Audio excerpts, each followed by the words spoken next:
MP Mithun రెడ్డిని కేవలం పెద్దిరెడ్డి రామచంద్రారెడ్డి చంద్రబాబు నాయుడును ఆయన కాలేజీ టైంలో ఈయన ఇద్దరు కాలేజీలలో స్టూడెంట్గా ఉన్నప్పుడు ఇద్దరు కలిసి చదువుకున్నారని, ఆ కలిసి చదువుకున్నప్పుడు పెద్దిరెడ్డి రామచంద్రారెడ్డి చంద్రబాబు నాయుడు చెప్పుతో కొట్టినాడు అని చెప్పి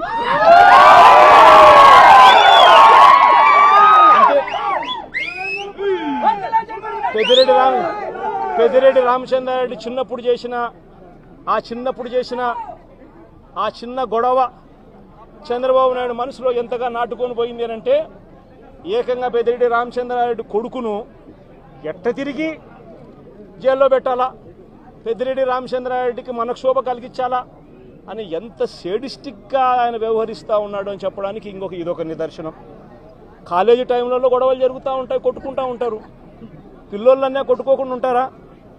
పిల్లోళ్ళన్నప్పుడు చంద్రబాబు నాయుడు ఉడుకు రక్తంలో ఉంటాడు, మా పెద్దిరెడ్డి రామచంద్రారెడ్డి అన్న ఉడుకు రక్తంలోనే ఉండింటాడు. తపానాలు పీకింటాడు, ఏం తప్పేముంది ఆ టైంలో జరిగింటాయి.